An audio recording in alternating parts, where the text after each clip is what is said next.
നമസ്കാരം. മതങ്ങളുടെ ചരിത്രത്തിലെ വളരെ സങ്കീർണമായ ഒരു ഏടാണ് നമ്മളിന്ന് മനസ്സിലാക്കാൻ ശ്രമിക്കുന്നത്. നമ്മളധികം ശ്രദ്ധിക്കാത്ത, പക്ഷേ നമ്മുടെ ഇന്നത്തെ ലോകവുമായി അതിശയകരമായ രീതിയിൽ ബന്ധപ്പെട്ട് കിടക്കുന്ന ഒരു ചരിത്രസന്ധി. അപ്പോ നമുക്കീയൊരു ചോദ്യത്തിൽ നിന്ന് തന്നെ തുടങ്ങാം. ഇതൊരു വിചിത്രമായ കാര്യമല്ലേ? ഒന്നാലോചിച്ചു നോക്കൂ. യേശുവിനെ മിശിഹായായി അംഗീകരിക്കുന്നവരാണ് മുസ്ലിങ്ങൾ. യേശുവിനെ പൂർണ്ണമായി തിരസ്കരിക്കുന്നവരാണ് ജൂതന്മാർ. എന്നിട്ടും പല ക്രിസ്ത്യൻ വിഭാഗങ്ങളും ഇന്നു കൂടുതൽ അടുപ്പം കാണിക്കുന്നത് ജൂതന്മാരുമായിട്ടാണ്. എന്തുകൊണ്ടായിരിക്കാം ഇത്? ഈ ചോദ്യത്തിന്റെ ഉത്തരം കണ്ടെത്തണമെങ്കിൽ നമുക്ക് ചരിത്രത്തിലേക്ക് ഒന്ന് ഊളിയിടേണ്ടിവരും. ഈ ചോദ്യത്തിനുള്ള ഉത്തരം തേടി നമ്മൾ പോകുന്നത് ഏകദേശം 1400 വർഷം പിന്നോട്ടാണ്. 7-ാം നൂറ്റാണ്ടിലെ അറേബ്യയിലേക്ക്. അതായത് മുഹമ്മദ് നബി തന്റെ പ്രവാചക ദൗത്യം ലോകത്തിനു മുന്നിൽ പ്രഖ്യാപിക്കുന്ന ആ ഒരു നിർണായക സമയത്തേക്ക്.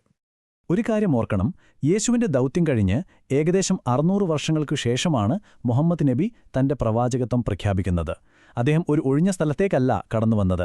അറേബ്യൻ ഉപദ്വീപിൽ അന്ന് പലതരം മതവിശ്വാസങ്ങളുണ്ട്, ജൂത-ക്രൈസ്തവ സമൂഹങ്ങളുണ്ട്. അതോടൊപ്പം ഒരുപാട് ഗോത്രങ്ങളും അവരുടെ ആരാധനാമൂർത്തികളുമൊക്കെയുള്ള സങ്കീർണമായ ഒരു സാമൂഹിക പശ്ചാത്തലമായിരുന്നു അത്. മുഹമ്മദ് നബിയുടെ ഈ പുതിയ പ്രഖ്യാപനത്തിന് പ്രധാനമായും 3 തരത്തിലുള്ള പ്രതികരണങ്ങളാണ് കിട്ടിയത്. അന്നത്തെ പ്രധാനപ്പെട്ട 3 വിഭാഗങ്ങൾ എങ്ങനെയാണ് അദ്ദേഹത്തിന്റെ സന്ദേശത്തോട് പ്രതികരിച്ചതെന്ന് നമുക്കൊന്ന് നോക്കാം. കാരണം ആ പ്രതികരണങ്ങളിലാണ് നമ്മുടെ ആദ്യത്തെ ചോദ്യത്തിനുള്ള ഉത്തരം ഒളിഞ്ഞിരിക്കുന്നത്. ആദ്യത്തെ പ്രതികരണം വന്നത് മക്കയിലെ വിഗ്രഹാരാധകരായ ഗോത്രങ്ങളിൽ നിന്നായിരുന്നു. അവർക്ക് മുഹമ്മദ് നബി ഒരു സാമൂഹിക സാമ്പത്തിക ഭീഷണി തന്നെയായിരുന്നു. കാരണം അവരുടെ പാരമ്പര്യങ്ങളും കഅബയുമായി ബന്ധപ്പെട്ട കച്ചവടവുമൊക്കെ ഈ പുതിയ ഏകദൈവ വിശ്വാസം കാരണം ഇല്ലാതാകുമോ എന്ന് അവർ ശരിക്കും ഭയന്നു. അതുകൊണ്ട് അവരദ്ദേഹത്തെ ഒരു ഭ്രാന്തനായി മുദ്രകുത്തി പൂർണ്ണമായും തള്ളിക്കളഞ്ഞു. രണ്ടാമത്തെ വിഭാഗം ക്രിസ്ത്യാനികളായിരുന്നു. അവരുടെ പ്രതികരണം വളരെ വ്യത്യസ്തമായിരുന്നു. പൊതുവെ ഒരു നിസ്സംഗതയായിരുന്നു അവർക്ക്. അതായത് ചില വ്യക്തികൾ മുഹമ്മദ് നബിയുടെ സന്ദേശം സ്വീകരിച്ചിട്ടുണ്ടാകാം, പക്ഷേ ഒരു സമൂഹമെന്ന നിലയിൽ ക്രിസ്ത്യാനികൾക്കിടയിൽ ഇതിനെക്കുറിച്ച് വലിയ ദൈവശാസ്ത്ര ചർച്ചകളോ വാദപ്രതിവാദങ്ങളോ ഒന്നും നടന്നില്ല. എന്നാൽ മൂന്നാമത്തെ വിഭാഗത്തിന്റെ പ്രതികരണമാണ് നമ്മളെ ശരിക്കും അതിശയിപ്പിക്കുന്നത്. അറേബ്യയിലെ ജൂത സമൂഹങ്ങൾ ഈ വിഷയത്തെ വളരെ വളരെ ഗൗരവമായിട്ടാണ് സമീപിച്ചത്. മുഹമ്മദ് നബി ഒരു യഥാർത്ഥ പ്രവാചകനാണോ അല്ലയോ എന്നതിനെക്കുറിച്ച് അവർക്കിടയിൽ ഗൗരവമേറിയ വർഷങ്ങൾ നീണ്ടുനിന്ന ചർച്ചകൾ തന്നെ നടന്നു. എന്തുകൊണ്ടാണ് ജൂതന്മാർ മാത്രം ഈ വിഷയത്തിൽ ഇത്ര കാര്യമായി ചർച്ച ചെയ്തത്? അതിനൊരു കാരണമുണ്ട്. അവരുടെ മതഗ്രന്ഥങ്ങൾ അനുസരിച്ച് ഇസ്രായേൽ സമൂഹത്തിന് പുറത്തുള്ള ജനങ്ങളെ സംസ്കരിക്കാനും അവരിലേക്ക് ഏകദൈവ സന്ദേശം എത്തിക്കാനും വേണ്ടി ദൈവം പ്രവാചകന്മാരെ അയക്കാൻ സാധ്യതയുണ്ടെന്നവർ വിശ്വസിച്ചിരുന്നു. അതുകൊണ്ട് മുഹമ്മദ് ഒരു പക്ഷേ അറബികൾക്കായി വന്ന ഒരു പ്രവാചകനായിരിക്കാമെന്ന സാധ്യത അവർ പൂർണ്ണമായും തള്ളിക്കളഞ്ഞില്ല. അവരുടെ ആ ദൈവശാസ്ത്രപരമായ കാഴ്ചപ്പാട് ഈ പട്ടികയിൽ നിന്ന് നമുക്ക് വ്യക്തമായി മനസ്സിലാക്കാം. ഇസ്ലാം അബ്രഹാമിന്റെ അതേ ദൈവത്തെ ആരാധിക്കുന്ന ശുദ്ധമായ ഏകദൈവ വിശ്വാസമാണെന്ന് അവർ കണ്ടു. എന്നാൽ ത്രിയേകത്വത്തിൽ വിശ്വസിക്കുന്ന ക്രിസ്തുമതത്തെ ദൈവത്തോടൊപ്പം ഒരു മനുഷ്യനെ കൂടി ആരാധിക്കുന്ന ഒരു ബഹുദൈവ വിശ്വാസമായാണ് അവർ കണ്ടത്. അതുകൊണ്ടാണ് ഇന്നും ചില ജൂത പണ്ഡിതന്മാർ ഒരു മുസ്ലിം പള്ളിയിൽ പ്രാർത്ഥിക്കുന്നതിൽ തെറ്റില്ല, പക്ഷേ ഒരു ക്രിസ്ത്യൻ പള്ളിയിൽ പ്രാർത്ഥിക്കാൻ പാടില്ല എന്ന് പറയുന്നത്. അപ്പോൾ മുഹമ്മദിനെ ഒരു പ്രവാചകനായി അംഗീകരിക്കാനുള്ള സാധ്യത ജൂത ദേവശാസ്ത്രത്തിലുണ്ടായിരുന്നിട്ടും ആ നീണ്ട ചർച്ചകൾക്കൊടുവിൽ അവർ അദ്ദേഹത്തെ തള്ളിക്കളയുകയാണ് ചെയ്തത്. ഇതിന് പ്രധാനമായും 2 കാരണങ്ങളാണ് ഉണ്ടായിരുന്നത്. ഈ കാരണങ്ങളാണ് ഈ കഥയിലെ ഏറ്റവും വലിയ വഴിത്തിരിവ്. ഒന്നാമത്തെ കാരണം, മുഹമ്മദ് നബിയുടെ സന്ദേശം അറബികൾക്ക് മാത്രമുള്ളതല്ല, അത് ജൂതന്മാരുൾപ്പെടെ ലോകത്തുള്ള സകല മനുഷ്യർക്കും വേണ്ടിയുള്ളതാണെന്ന് അദ്ദേഹത്തിന്റെ വാദമായിരുന്നു. ഇത് അവരുടെ തിരഞ്ഞെടുക്കപ്പെട്ട ജനത എന്ന ആശയത്തിനെതിരായിരുന്നു. പക്ഷേ അതായിരുന്നില്ല യഥാർത്ഥ ഡീൽ ബ്രേക്കർ. രണ്ടാമത്തെ കാരണമായിരുന്നു അവർക്ക് ഒരു തരത്തിലും അംഗീകരിക്കാൻ കഴിയാതിരുന്നത്. അതെ, അതായിരുന്നു യേശു.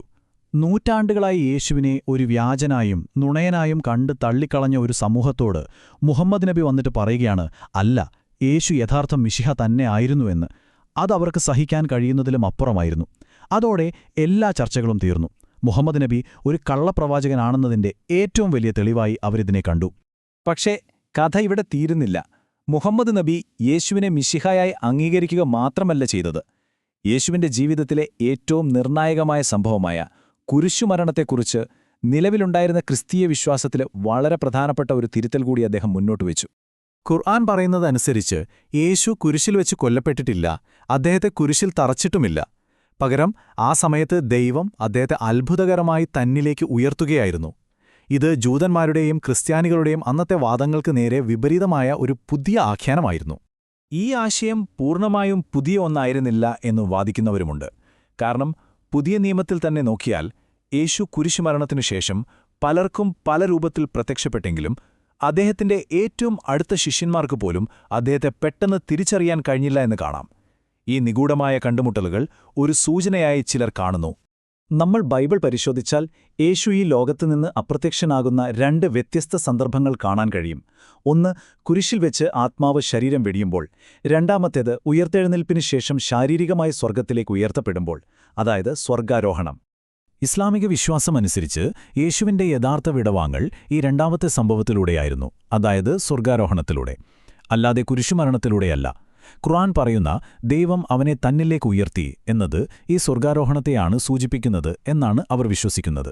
ശരി, 1400 വർഷം പഴയ ഈ ചരിത്രത്തിൽ നിന്ന് നമുക്ക് തിരികെ വരാം. നമ്മൾ ആദ്യം ചോദിച്ച ആ ഇന്നത്തെ കാലത്തെ ചോദ്യത്തിലേക്ക്, ആ ആശയക്കുഴപ്പത്തിലേക്ക്.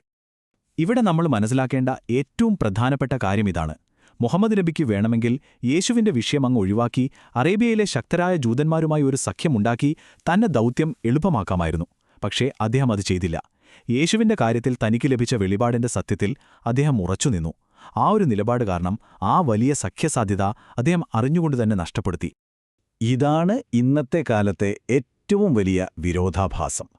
യേശു മിശിഹയാണെന്ന കാര്യത്തിൽ ക്രിസ്ത്യാനികളും മുസ്ലിങ്ങളും 100% യോജിക്കുന്നു. ജൂതന്മാർ അത് 100% നിരാകരിക്കുന്നു. എന്നിട്ടും ദൈവശാസ്ത്രപരമായി ഏറ്റവും അടുത്തു നിൽക്കുന്ന മുസ്ലിങ്ങളെ ഒരു വശത്ത് നിർത്തി യേശുവിനെ പൂർണ്ണമായി നിരാകരിക്കുന്ന ജൂതന്മാരുമായി പല ക്രിസ്ത്യൻ വിഭാഗങ്ങളും സഖ്യമുണ്ടാക്കുന്നു. ഈ ചരിത്രപരമായ വസ്തുതകളെല്ലാം നമ്മളെ വളരെ പ്രധാനപ്പെട്ടൊരു ചോദ്യത്തിലേക്കാണ് കൊണ്ടെത്തിക്കുന്നത്. നൂറ്റാണ്ടുകൾക്ക് മുൻപ് നടന്ന, നമ്മളിൽ പലരും ഇന്ന് ഓർക്കുക പോലും ചെയ്യാത്ത ഇത്തരം ദൈവശാസ്ത്രപരമായ തർക്കങ്ങളും തീരുമാനങ്ങളും ഇന്നത്തെ നമ്മുടെ രാഷ്ട്രീയത്തെയും സാമൂഹിക ബന്ധങ്ങളെയും, എന്തിന് നമ്മുടെ ലോകത്തെ തന്നെ എത്രമാത്രം സ്വാധീനിക്കുന്നുണ്ട്. ഇതിനെക്കുറിച്ച് ചിന്തിക്കാനായി നിങ്ങളെ വിടുന്നു. അടുത്ത തവണ കാണാം.